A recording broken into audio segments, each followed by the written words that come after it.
10 Steps Further is a podcast designed to help you get 10 steps further along your spiritual journey. If you've been on your journey for 30 years or 30 minutes, if you believe in God, or even if you're not sure He exists, all we're trying to do is help you get 10 steps further.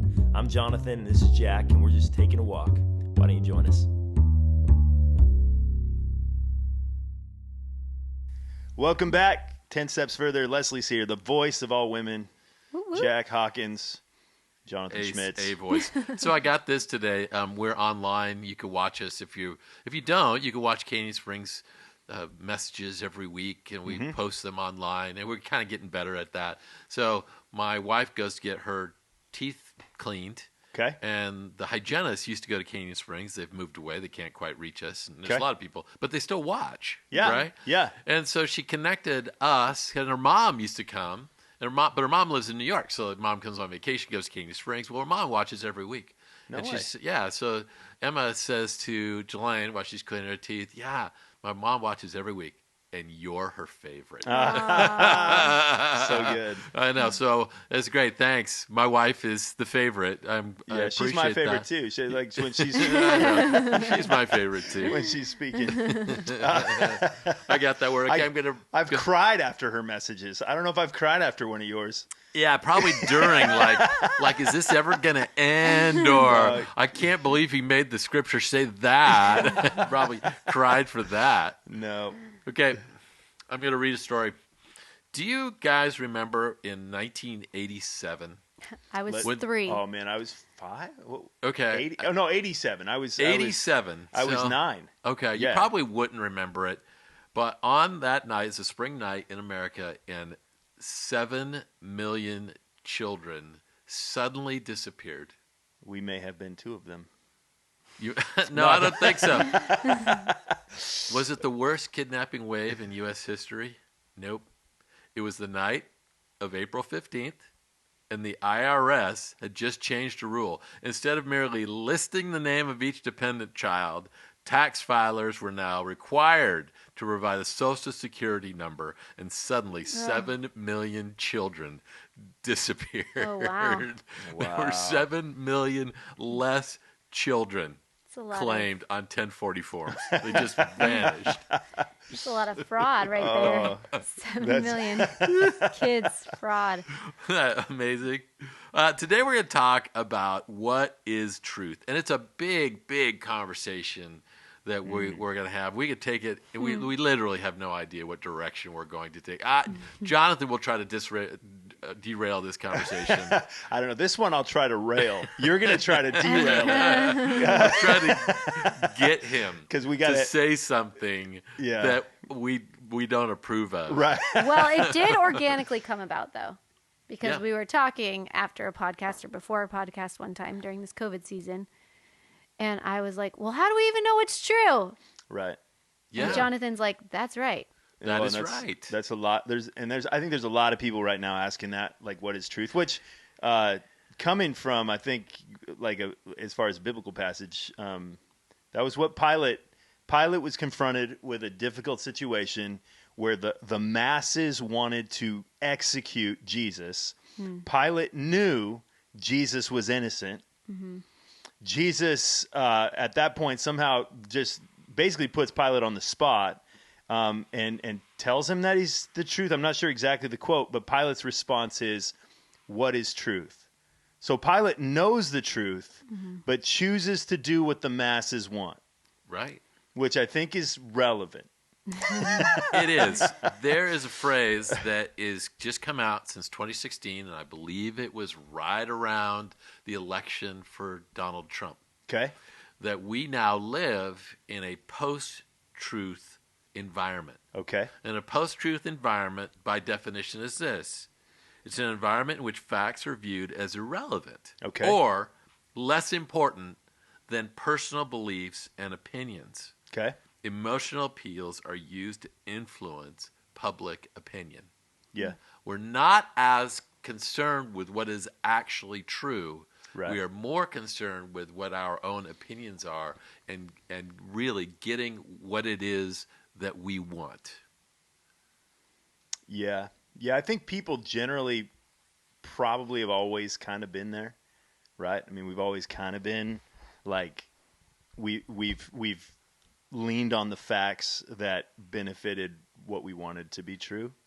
Right. But the fact that it's a weird time because it's like I think we did that subtly and under the surface, and now it's like openly and just like we don't care about the information. Like, Right. I mean, if you had a court case like that, basically you would be condemning people based on a popularity contest. Right. You may not know this, but I have worked on boards for many, many years. And generally speaking, this is true of a board. Tell me, if you guys are listening, tell me if you agree with this. That the loudest and angriest person makes the rules. Okay. The more emotional person gets the votes in their favor. And what I'm looking for in a board is for people that can play in the grays a little bit more, Right. to where we're not just fighting for what we want. Right. I mean, there are all kinds of church boards that has a children's board member or a youth board member, and Okay. their goal is to fight for the youth or fight for worship. Right. We try to have more, Give and take. A little yeah, bit. yeah, so that you can actually get to the place where you want to go. Because when you feel that anger, when you feel that emotion, it's hard for you to make good decisions. It feels like culturally we're there. Oh yeah. Like, and we probably go instantly to, as far as truth goes, or what can you believe and not believe, we go to media. Right. Now, I just want to make this very clear. We have a couple people in our church, Stephen, Luke, and Monica Dean, that we really trust and Right. really value in that Right. spot. But when you have two major media outlets giving you facts that are exactly opposite to each other. Yeah. And we're not going to call it anybody specifically, Right. but you know who they are, Right. right? Yeah. How do you know what truth is anymore? Well, I think that like the actual news is one thing. They're obviously reporting stuff. But I mean the internet. Yeah. You can find anything in the world on the internet to support what your opinion is. The internet just has everything, and anybody can post. Right. Yeah, they're a little bit. Unless it gains traction, and then some of it gets taken off. Which that's a thing, right? Like if information that gains traction gets taken away, okay, why? Like why can't you just easily win the argument? It's settled truth. Like why do you have to erase the other side of your argument? Well, you can see why, if we really live in a post-truth environment, why the facts of it don't matter as much as this is what I believe and I'm emotional about this. Right. So I'm going to share with my emotion what I believe is true or not true. Right. Well, I don't think it's I think right. I don't know if it's right. That's I the think part it's of right. like if we're playing off of somebody's emotion, even if the argument is totally wrong, like you're saying, if it's getting all this momentum just because there's all this emotion that's behind it, I don't know if it is or isn't right, but if it's totally false, but it just has emotion behind it with no actual Right. information, isn't it easier to cut it off? Oh, definitely easier. I mean, if you want to control people, that's the easier Right. way to go. Is to eliminate, is to feed them truth. And part of, I think, growing up in America is we've believed that we were a free people, Right. that got to process and make decisions. And we've always been told about all of the terrible places in the world where people are not allowed to do that. And so like I think that there's like that's another level. There's been this game of like people get to process and make decisions, and there's two different sides, and there's probably more than two, but there's all these different people out there trying to influence which way we decide to vote, which way the decisions we decide to make, on our views on everything. They try to influence them. But now they're not trying to influence them. Now they are trying to eliminate the other arguments. And that's a whole different thing. And so it's just like, well, before we were split because we had different viewpoints. Now we're split because you're silencing some of them. Which I think is interesting. We value in our culture freedom of speech, right? That's so Old people do. Well, let's just say that for it's something that we were founded on. Yes. The idea that you are free to speak whatever you want. Yeah. We've gotten to the place now where, yes, you can freely say what you want. Mm-hmm. But there's going to be a whole other side that's going to they all have the freedom of speech, and they all have the freedom of speech on Instagram and Facebook, and they can say whatever they want to destroy the person that just spoke freely. Right. Yeah. So it becomes more and more difficult to speak what you believe is truth because there's a whole nother group of people who are ready to jump up and speak against you. And I would wrestle with that a little bit because that used to be true. The trolls have always been there. Like the people online who are going to tear you apart no matter what you put out. If it gets traction, you make a piece of art, and if it's awesome, 1 million people hate you for no reason at all. Like that's been there for a decade. Right, like we've talked about it. Like Justin Bieber is the most hated guy. He's the most hated guy. And he's a multi-millionaire. Like, well, we just like talked about this last week. Yeah. The most trolled NBA player. Oh, yeah. Well, Steph Curry. Is Steph Curry. Yeah. Yep. And he's most beloved, but he's also the most trolled. Sells more jersey, but yeah. So, but we are actually, in the last year, we actually have a large group of people who says freedom of speech is bad. That is the wave. Do not let people talk. And that is, I think, why it's so troubling. Like I have a Facebook post from a friend back home, and he says, I don't care how you live. I don't care. He's very conservative. I don't care how you live. I don't care how you identify. Honestly, I don't care. What I care about is you telling me how to live. That's what I care about. And so that's, I think, the world. But I think that's going down even a different trail of like the what is truth. We've already gotten to the point where we don't know which side to believe, and those in power are trying to silence one of the sides. I think that's a difficult place to be. I would say that both sides are trying to silence the other side. Like there does feel like, regardless of what you believe, there's a whole group of people standing up against you. Mm-hmm. And then from one side to the other side, it's a frustrating space to live in for sure. Yeah, I think the thing that's hard is we're talking about on like all these big scales, right? Like big like movements that are being silenced, or big, I don't know, things that are getting momentum behind them. And we've talked on here before plenty of times, like that's not really the way that we're going to make a change. Like most of the time we're not going to make this big change because we strongly believe in something and then we put it out into the world and then everybody agrees with it. And most of the time what's going to happen is like one-on-one individual like conversations. So this is what I have been thinking about while you guys have been dialoguing is that we have really good friends who have very different political beliefs than we do. And Matt and this other really good friend often get into these like big debates, but there are really, really good friends. And so Matt said, everybody just wants to believe what they want to believe, and then they just want to be with all like-minded people who believe the same thing they do. Right. And he said, historically, that's like the most dangerous place to be. If you get all of the same people together that are all like-minded, it's one, probably not totally accurate, and two, there's nobody who's like pushing back against it at all.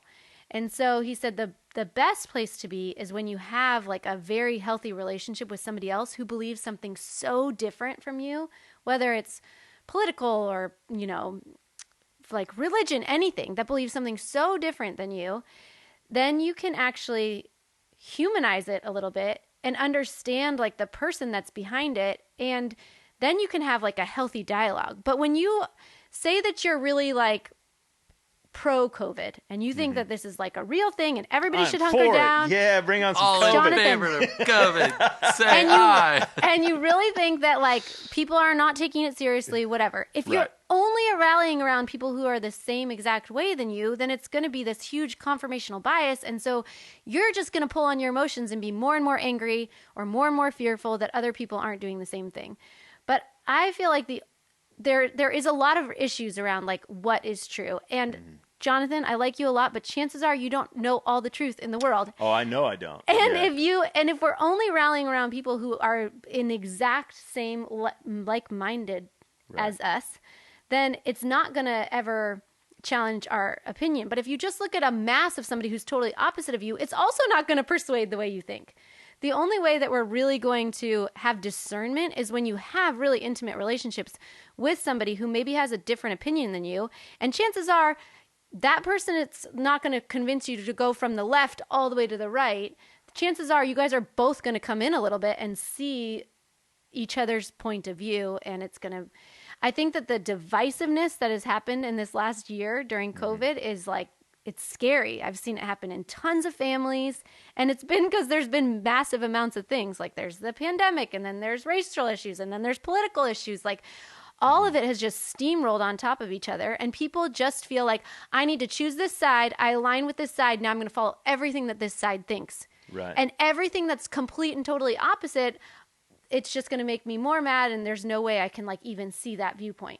If you had a really good friend who was on that other side and you legitimately sat down and have a conversation, it's not to say that you're going to change and go over to that other side, but at least you're going to be able to like understand and go home and be able to wrestle with some of your own thoughts. I hear it, and I kind of agree, but like I agree in theory. It sounds nice. Where in history is there an example of that? Where like people are at odds with one another. One believes right, the other believes wrong. I don't know which is which. Right. And the side that believed right convinced the side that believed wrong, and they lived happily ever after. Where do we ever see that? Not so clearly, much, we were talking about earlier about there's what you were saying is there is a danger when everybody agrees and they don't listen to the other side. And, you know, Jonathan, I think, has always been kind of fascinated with Nazi Germany. We were talking about that. But the Nazi Germany story has been played out over and over and over through history. There's one side believes this, and so they target another. What I see happening culturally right now is there are these big places either in media or social media that has dehumanized it all. Right. Like when I get on CNN or when I get on Fox, I just said the two. I wasn't going to say. There's more than those yeah, two. You're right. Then what it's done is I either get anger or panic. One of those two things. I kind of live in those spaces. Yeah. But when I have a one-on-one conversation with somebody that maybe doesn't necessarily agree with me, I can at least understand them. They can understand me. We can come to an acceptance of each other. But if I live in those big spaces, or even if I live in the Facebook space of, hey, this is my opinion, everybody's going to either stand with me or go against me, and then it does seem to create divide. Right. For sure. I think you're going to go ahead. No, I was just going to say that I guess the difference in my thinking right now is that there is like a truth. Like Jesus is the way, the truth, and life. Nobody comes to the Father except through me. That's like one thing. But a lot of the things that we deal with on the day-to-day, right, we don't know exactly what the truth is. And I feel like I certainly probably don't have it all right. There's probably lots of things that I mess up. And so I feel like the value for me of at least just taking in all the information in a healthy way at least lets me sit on it, digest it, pray about it, and then use some discernment or my best wisdom, given the knowledge I have at any given information, to make the best choice or decision that I have for myself and my family. But because we don't always just have a clear answer of what the truth is, I feel like sometimes it gets hard when we just like plant ourselves so firm on something. Have you ever been a victim of peer pressure? Oh, yeah. The crowd is going somewhere. They want you to do something. You don't want to do it, but you do it anyway. Right. Have you ever seen other people be the victim of peer pressure? Yeah. How do you, when the masses are doing something and it's not right, and you yourself are tempted to do it, but you're also watching your kids, your friends, you're watching people you care about doing the thing. what conversation and relationship and I just got to understand their point of view fixes it? Well, so here's where we're at, right? Yeah. Like, there are things that are gray areas that I can't stand up and say, well, this is either right or wrong. Certainly there's a lot of, I go back to the Facebook post that says if you vote for Biden, you can't be a Christian. Yeah. But there were just as equally, if you vote for Trump, you can't be a Christian. They're both of those things, right? I don't know. What am I going to do? So the Christians didn't vote. So let me just read you a couple of thoughts. Yeah. Okay? We'll start Bible, and then I want to tell a story. All right. All right? Truthful lips endure forever, but a lying tongue lasts only for a moment. Mm-hmm. Proverbs 16:13. Kings take pleasure in honest lips. They value a man who speaks the truth. All right? Jesus himself said, I tell you the truth. He said it 25 times. It's one of his leading statements. There's something inside of us that I think longs to be told the truth. We can't really find it right now. It seems like it's all over the place. We're not sure exactly what to believe. But at least in personal policy, we're attracted to truth and we're pushed away from somebody that doesn't tell the truth. Mm-hmm. I read this story to Jonathan. I'll read it to you, Lesley. Okay, so coming home from work, there's a woman. She had people coming over, so she needed to buy a chicken. So she went to the butcher shop. Butcher only had one chicken. Okay. And so he walks up and says, hey, I need a chicken. He goes, great, here you go. You're in luck. I got chicken. And she looks at the chicken and goes, oh, man, I got a lot of people coming over. Do you have like a bigger chicken? So he takes the chicken back. He puts it down below the counter. He pulls the same chicken up and says, this one weighs a pound more. And so she looks at him and goes, okay, I'll take them both. Same chicken. It's a great story. Right. Like, there's something about that it's great because justice, right? It's there, justice, right? right? And he's lying to her, saying this one's more right. I think there's something inside of us that wants to be told the truth. Yeah. Right. And if we find somebody in our lives that is consistently not telling us the truth, we distance ourselves from that person. Right. Generally speaking. Right. Now, I don't know how culturally we got into the place of post-truth or my emotions mean more than anything, but at least individually and relationally, there is something about I'm attracted to the people that tell me the truth, and when I catch you lying, it does something to our relationship. Now, I know we've had this conversation before, Jonathan, that when somebody is lying, you want to look into why is that person lying, or how have I put them in a situation where they've wanted to lie to me. Right. So it might not just be all the other person's fault. Yeah. Well, I kind of almost like, I don't know if I've ever been surprised by somebody lying. Maybe when I was a little kid, but like I kind of just default to, they may be telling the truth. Like I have a very low trust for people, and just generally, like I just know people will tell the version of the story that benefits them, that makes them look good, or that that's why you tell stories, to trigger the emotion that you want to trigger. Maybe most likely, if you're telling a story, it's to trigger the emotion that you had when you heard this story. You're right. When I told the chicken story, that was what that's the goal. Like you're like, goal. If you did it wrong, we wouldn't have laughed, and then you would have been like, wait, I laughed. So. But I think that's it, right? I mean, people, and it comes with raising kids. You realize, like, they come out and Asher hit me and Josiah, did this. And you're like, okay, there's more to the story. The details that they both gave me are the details that win their favor. Mm. Not that the whole thing happened, like what happened 5 minutes before. We don't get to know that. Well, we do it as adults as well. Well, what was the first sin? Eating of fruit. Right. What was the first response? She told me to. Yeah. Right? Yep. That's just generally speaking how we do it. So, but God still says, I'd like you to be a truth teller. Right. I think you're going to live healthier in relationship if you're truthful. That's what makes it just so maddening these days, is Yep. because we really say we value authenticity. Right. And Jesus says, I tell you the truth, and he died. Right? He was killed. Okay, can I tell you, like, I don't know. You're absolutely 100% right that telling the truth does not get you what you want all the time. No. Okay, I so- mean, and the better you are, except for Jesus, like somehow he flipped the table. But the better you are, the more your truth telling is probably going to help you. And the worse you are, like if you tell the truth but you're not that bad, people are going to be like, okay, you're not that bad. If you tell the truth and you're really bad, you might do prison time. Yeah. Right. That's true.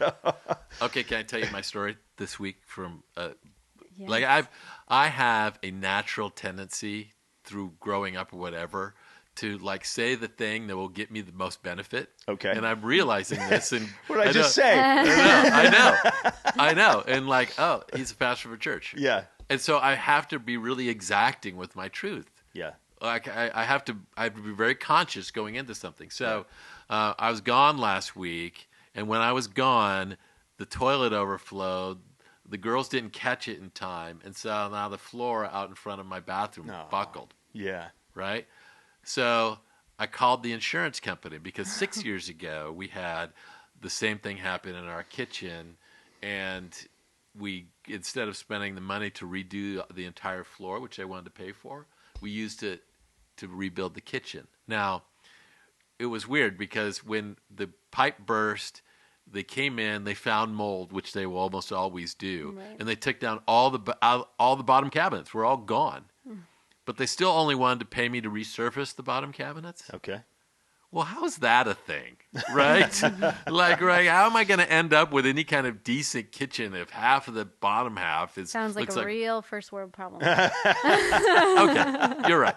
Thank you. Thanks for your feelings and Good judgment. understanding. See, the worse you are, man, the So- worse the so truth anyway- I'm hurts. just telling you the truth. All right, so we instead we redid the cabinets. I had to do them myself. I had to drive up to Orange County to get the cabinets because I took the insurance company money, whatever they gave, and made it into a nice kitchen. But I couldn't redo the whole floors. Just wasn't the way it was going to work. Okay. Even though it felt like maybe they should have replaced my whole cabinets, but whatever. All right. So I get on the phone and I said, hey, just want you to know this happened. Now, 6 years ago, you gave us money to repair that floor, and we didn't do it. We used it for the kitchen. I told him the whole story. I said, well, thank you, Mr. Hawkins, for being honest. But yeah, you were absolutely right. We're not going to redo your floor. And my thought, and I said this. I said, well, if we had replaced the floor, it would still be buckled. Right. Like the new floor would be buckled. Right. Yeah, we get it. We're just not going to do anything for you. Love it. Now, I don't know how does that help our discussion. I don't know that it really You don't does. have two chickens. Oh, But so good. it is. What is the value of being a truth teller in relationship? Well, I don't think that intimate relationships can really happen if there's no truth. I think that I've had friends that often don't maybe say all of the truth because they just want to bend the situation a certain way, and they're not like my closest friends. You're like, oh, okay, we can see each other and be friendly, but it's not the person that I'm going to be most closely tied to because it's hard to really fully trust what they say. So that's, I think, pretty easy in terms of like why I want my kids to tell the truth. Well, because it's pretty hard to have like real intimate relationships if you walk around lying to people. But I think, so I think that's why we tell the truth. I think what's harder right now is how to find the truth. Mm-hmm. Right.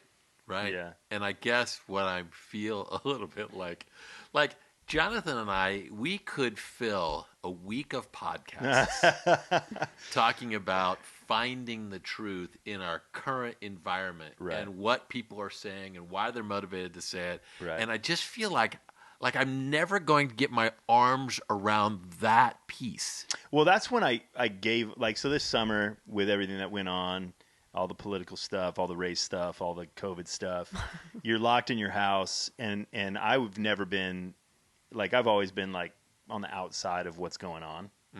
Right. Didn't care. You're watching a basketball game. Yeah. You're not watching the news. Yeah, I'm watching a movie. Like, it's boring. But they took basketball away. Well, so you had to watch the news. They took basketball away and they forced me to stay in my house, and I needed to know why. And so I got all into it, and really I checked out for two reasons. Number one was that I was angry, and I think I'm still angry, but I'm not. I don't feel it on the day to day. The second reason you got out, meaning you got out of I stopped paying attention. Media. Yeah, and so now I check in every once in a while, right. and just to get my blood boiling. But the other reason was because I became very convinced that there is no truth in the information that's being given to us. Like it's not like none of it. It's all post-truth era information. Like it's none of it's real. Like that, I do believe that there's racism. I do believe that there's COVID. I do believe that like there's information that's real. But as far as like trying to figure out what's actually happening and what's actually true, as far as the details, cannot be known. It's exhausting. It cannot be known. Right. It is impossible to know it. It is not intended to be known. It is intended to get you to do what they want you to do on every side. Which is either believe what they want, buy a product, be afraid of this. Yep. Or think it's a conspiracy. Be angry about that. Yeah. Yeah. And if you live in those, and you like you, you got to that place, and come on, Jonathan's still angry. You can't see it if you're listening, but he's still angry. Yeah. But that's where you end up. Right. Well, and the anger is the realization. Yeah. That all of the information that is being given to us is lies with an agenda. Like that is what's so angering, because in the process, like the consequences, maybe that doesn't feel like the right word, but the consequences of the lies is death. Like literally war levels of people dying as a result of lies. Because in our culture, we are polarizing people. We're not drawing them together. And generally, when you polarize people, it leads to warring. Yes, that's part that. And, I think you lump that in with misinformation on a virus is death. Like this it isn't like, I don't know how else to think about it. It's war. It is literal war. Without anybody knowing it's happening, people are being allowed to die for an opinion and a viewpoint that they want to push. And you could take it on both sides. You could take it in one of two directions, right? Like you could say, well, you're not taking this seriously enough, so people are dying of COVID. Or you're saying you were taking it too seriously, so people are committing suicide. Right. People are being abused. Either way. Like you're absolutely right. Yeah. So the direction that I want to take it is, so what do you believe is truth? And here's how it infiltrates a God follower. Okay?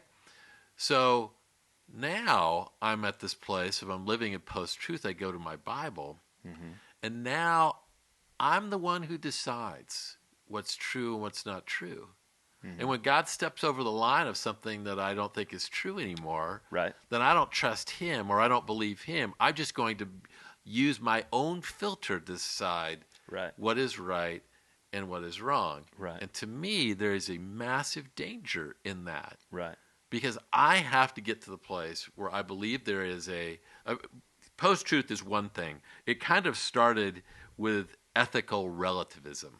All right? And that says this, the doctrine that there's no absolute truths in ethics. And what is morally right or wrong varies from person to person, from society to society. So really like there isn't a truth, like your truth isn't my truth. Or you don't know what I've been through, so you can't really decide to some extent, that's actually biblical. Like it's actually biblical that something may be wrong for you that's not wrong for me. In what way? Like? Well, there were. I'm trying to think of the details. Like in the New Testament, that was some of the with the law of Israel. There was a lot of discussion on, do the Gentiles now need to follow the law? The Apostle Paul dealing with like meat sacrificed to idols, and if your conscience, if your conscience is haunting you basically because you're eating meat that was, and this is all stuff that was going on in those days, where you'd get a discount on meat that had been an animal that was sacrificed to an idol, and Paul's like, who cares if you eat it? Like if you don't eat it, you should, then don't eat it. And but he was saying to some, because their conscience was telling them this is a bad thing, that they shouldn't do it. And then to others is like, just eat freely and don't ask questions.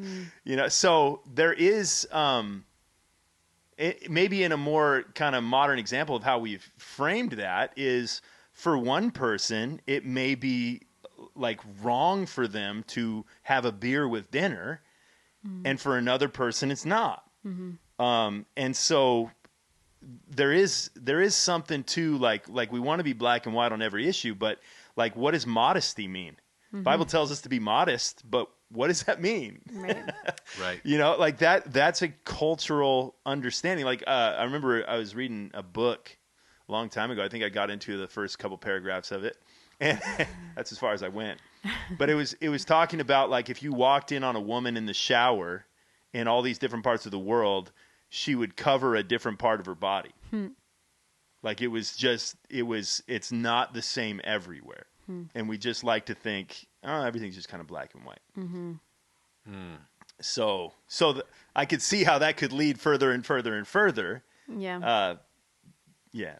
So, yeah, there's I think you're talking about Romans 14, because, and I'm trying to kind of flip through that, but really we have to take into consideration somebody else. Like, here, I'll just read it to you. Therefore, let's stop passing judgment on one another. Instead, make up your mind not to put any stumbling block or obstacle in the way of a brother or sister. Right? So, like, if I'm to have a small group, and I know one of my guys is a former alcoholic, we're not gonna have beers. Right. Right. Right. Yeah. We're gonna adjust. But like, I don't think I want to adjust what I believe about God. Right. I don't want culture to adjust what I believe about God, because that's a slippery slope. But I think we do it. Well, we absolutely do it. Of course, Like, I think we all do it. But Like, I think it ends up costing us, though. Oh yeah. Right? Because I've Yeah. had people sit down and say, well, gosh, culturally, it just seems weird that as long as we're in a committed relationship, that sex should be fine. Right. But, like, God doesn't mumble Right. when he tells us, Right. hey, no, just reserve for your wife. Right. Because he has good reason for it. Right. So, like, I can get to the place where I look at media or social media and go, I don't know if I can trust those people.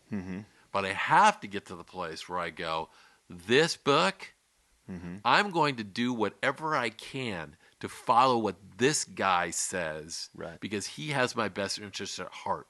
Right. And I'm not going to manipulate it so that it fits me better. Right. There's a proverb that says, there's a way that seems right to a man, but it ends in death.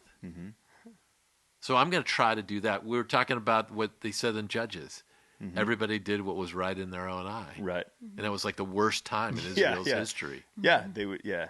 It was just a constant pattern of, they did their thing, their society fell apart, they called out to God, he rescued them, then they did it again. Right, right. Dude, Over and over. What do you got, Lesley? I have some more stories about truth that I totally want to read, but What do I got? I don't know. I think that I love, like, both of you, I think, do this often, where you are like very passionate on, there's a lot of things that are not in the Bible that we're going Right. through right now. There's Yeah. a lot of things Right. that are not, like, technology has evolved, science is significantly different. Like, there's a lot of things that we can't just turn to the Bible and be like, okay, well, great, here's my answer. There's a lot relationally that no matter what's happened over the last 2,000 years is all relative still, right?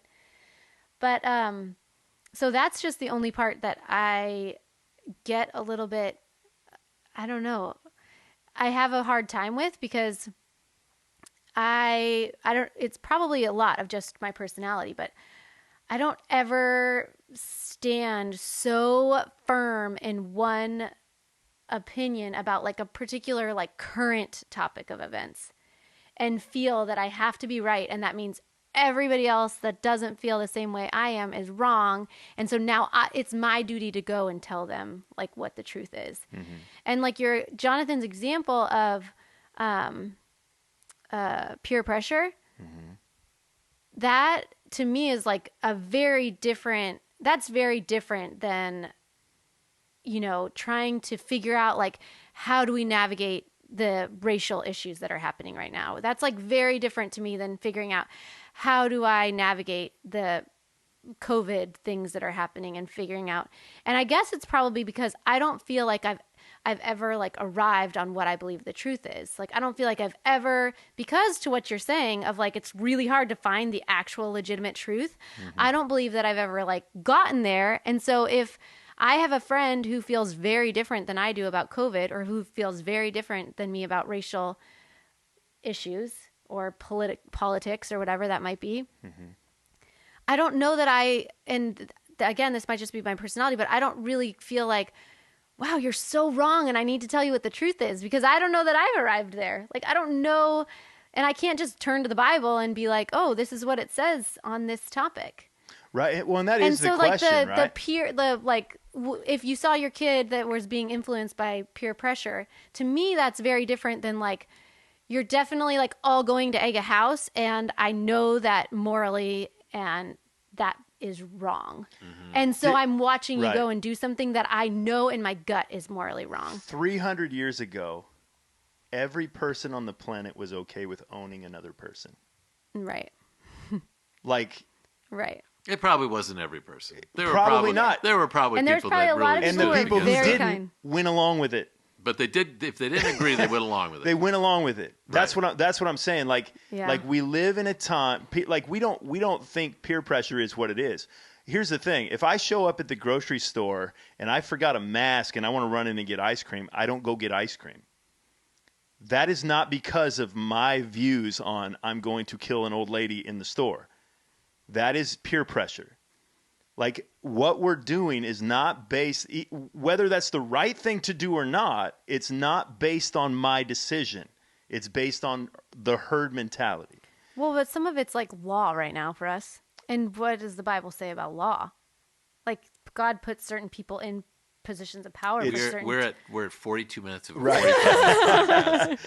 Right. My only comment was There will be a second podcast after. So many times I'm like halfway to the grocery store. My mask. Yeah. And I go, what am I, Batman? Right. That I have Right. to have my mask wherever I'm going.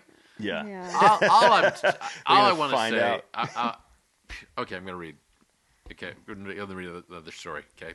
Is this the baseball one? This is just to I like this the is just to baseball get one. you This is off just of to that. diffuse us. No, the baseball Who's one's pretty derailing good. now? Yeah. I am totally derailing you. Ezzy Dame got caught not telling the truth. For the last 20 years, Ezzy claimed to be one of the Oompa Loompas in the 1971 film Willy Wonka and the Chocolate Factory.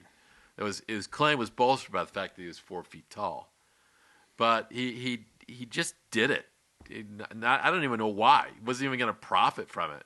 But when the truth came to light when his local newspaper, the Reno Gazette-Journal, interviewed him regarding the remake of the 2005 film. So this is an old story, right?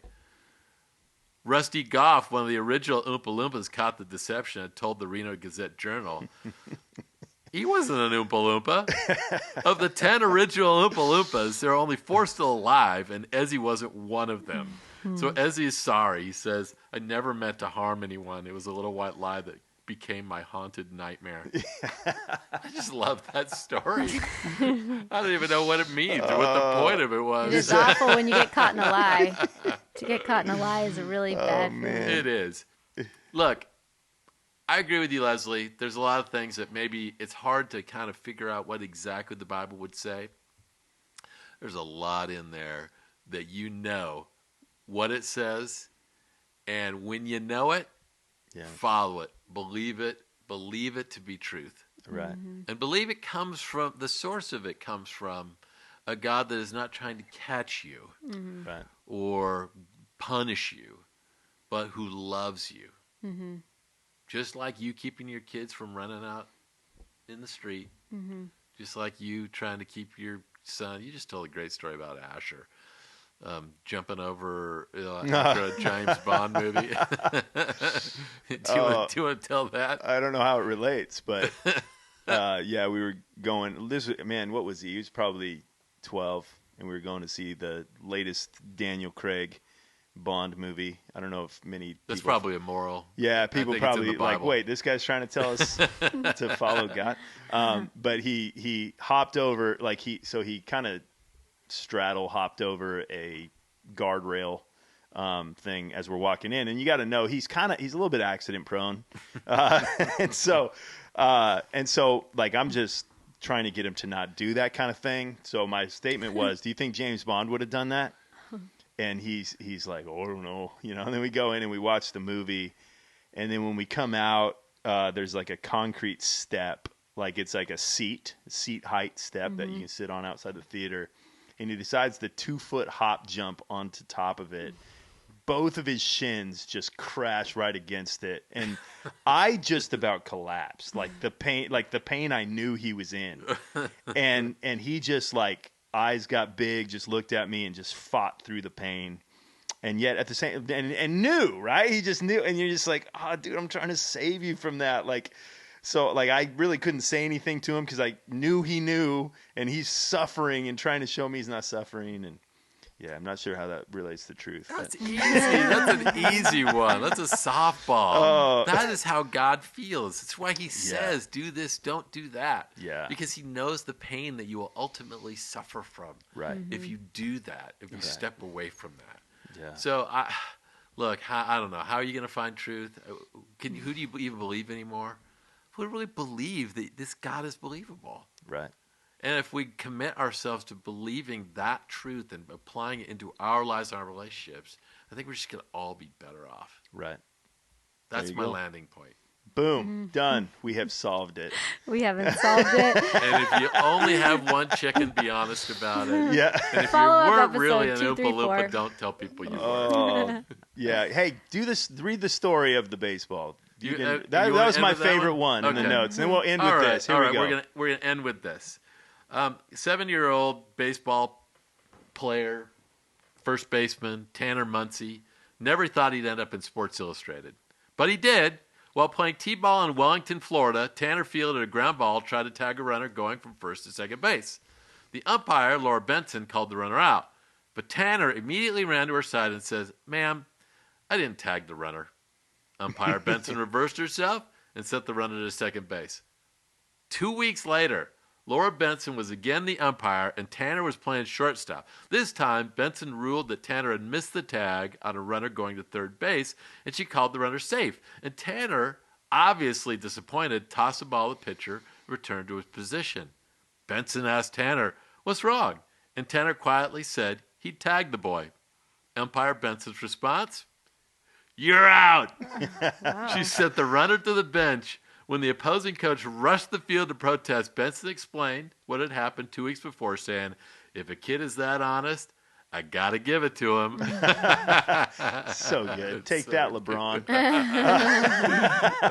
It's so good. All right, guys. We'll see you on the next one. Every Tuesday, keep checking back. We have new episodes. That is a good story. Thanks for joining us for these last 10 steps. If you'd like to join us for another journey, or if you know someone else who's on this walk, subscribe to our podcast at 10 Steps Further on iTunes, or simply search 10 Steps Further on your podcast app. And if you'd like to be part of the conversation with a question or a comment or a criticism or even a wisecrack, look us up on Facebook. We've created a Facebook group where you can be part of the conversation. We'll see you next time.